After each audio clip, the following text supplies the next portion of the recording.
اور قرآن بار بار رشتہ داری جوڑنے کا حکم دیتا ہے. تو آج بہترین موقع ہے کہ اس کو میں رشتہ داری جوڑنا سکھا دوں.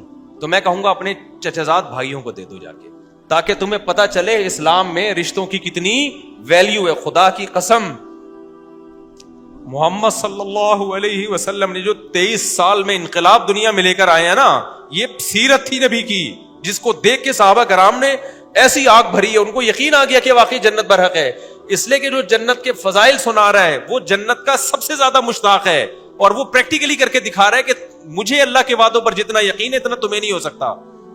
آج جو لیڈر ہے نا, لیڈر جو پیر و مرشد بنا بیٹھا ہوتا ہے, مریدوں کو پتا ہوتا ہے سب سے زیادہ دنیا کی محبت اسی کمبخت کے دل میں ہے. ہمارے ٹکڑوں پہ تو چل رہا ہے یہ سارا, تبھی ہر بیان میں مرید پیر پہ خرچ کرنے کے فضائل آ رہے ہوتے ہیں. بعض پیر ایسے, بعض تو ایسے پیر ہے, میں نے کسی مرید کو بھیج دیا ان بزرگ سے جا کے بیعت ہو جاؤ, وہ 2 نمبر پیر. مجھے کیا پتا تھا, میں سمجھتا بھائی ماشاءاللہ بڑے نیک. وہ کہتے ہیں یار یہ تو اپنے پہ خرچ کرنے کے فضائل سنا رہے ہوتے ہیں. بندہ میرے گھر میں بھیجتے ہیں کہ یار کو پیسے نہیں بھیجے تم نے, پیر صاحب کو ہدیہ دیا کرو, اس کا بہت کیا ملتا ہے, ثواب ملتا ہے. میں نے کہا عجیب و غریب قسم کا پیر آیا یار.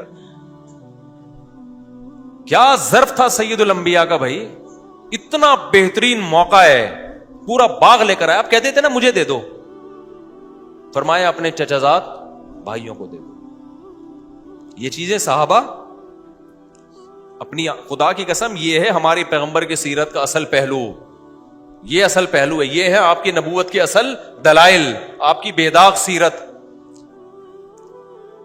یہ ہے بے داغ سیرت.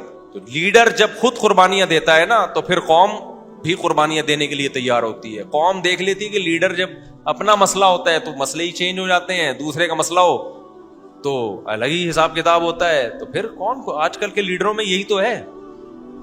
آج کل کے جو ہمارے جو جس قسم کے ڈیزائن والے لیڈر چل رہے ہیں ان میں کیا ہے, قربانی نہیں ہے بھائی, قربانی نہیں ہے.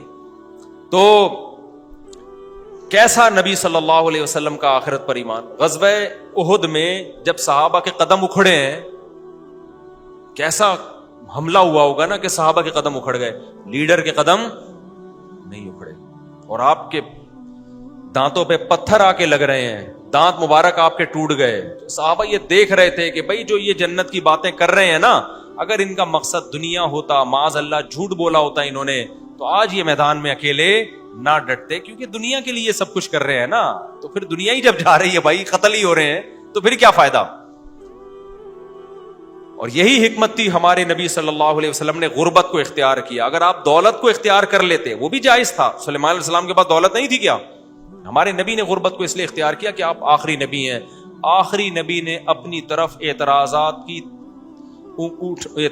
کی جو انگلیاں تھیں نا, جو آپ کی طرف اٹھ سکتی تھیں, ان تمام اٹھنے والی انگلیوں کا راستہ بند کر دیا. ایسی سیرت کے کوئی اعتراض کر ہی نہ سکے آپ کے اوپر کسی بھی طرح سے, ورنہ آپ دولت بھی تو رکھ سکتے تھے, اللہ نے اختیار دیا تھا آپ کو, اور جائز بھی تھا. صحابہ کرام نے دولت نہیں رکھی, دولت بری چیز ہوتی تو ہمارے نبی صحابہ کو رکھنے دیتے, خود نہیں رکھی. فرمایا فاقوں میں ہی رہوں گا میں, تاکہ کوئی انگلی نہ اٹھا سکے کہ یہ سارا معاذ اللہ آپ نے سیٹ اپ بنایا تھا دنیا کمانے کے لیے. نہ بھائی, ہمارے نبی کی سیرت سے پتہ چلتا ہے اس میں دنیا کی محبت کا کوئی دخل نہیں ہے. ایک اور میں مثال دے کے, ابھی اذان کا ٹائم ہو رہا ہے, بس جلدی سے مثال دے دوں.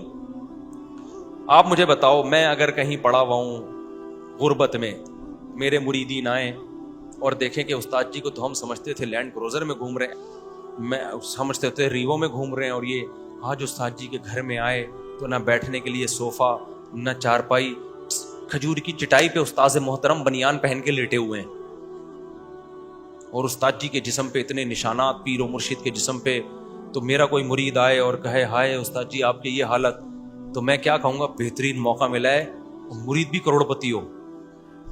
میں کہوں گا یار, میرا حصہ ہی ہوگا, کیا کریں یار, بس اصل میں بس اسی میں خوش ہیں, اللہ نے دیا ہوا ہے, کیا کہ لوگوں کے سامنے بات تو نہیں پھیلائیں گے نا.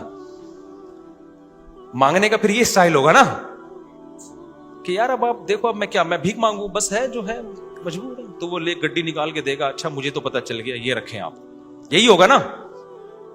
ہمارے نبی کے ساتھ ایسا نہیں ہوا. حضرت عمر نے جب نبی کو دیکھا کہ گھر میں تو کچھ بھی نہیں ہے, تو ہمارے نبی کہہ سکتے تھے کہ عمر میں لوگوں کو اپنی حالت کیا بتاؤں بھائی, کچھ بھی نہیں ہے, مجبوری میں اب گزارا کر رہے ہیں, میں لوگوں کو منع کرتا ہوں بھیک نہ مانگو, لوگوں کے سے ہاتھ نہ پھیلاؤ, اللہ سے مانگو. تو میں اب کیا, میں بھی تو اب اللہ سے مانگوں گا. تو حضرت عمر جاتے, ابو بکر عثمان کو لے کے آتے, بھائی اب تعاون کریں. نبی نے کیا فرمایا, فرمایا عمر میں تو تجھے بڑا عقل مند سمجھتا تھا, ہے بھائی تو میری حالت پہ ترس کھا رہا ہے, کیا تجھے پتہ نہیں ہے دنیا مسافر خانہ ہے؟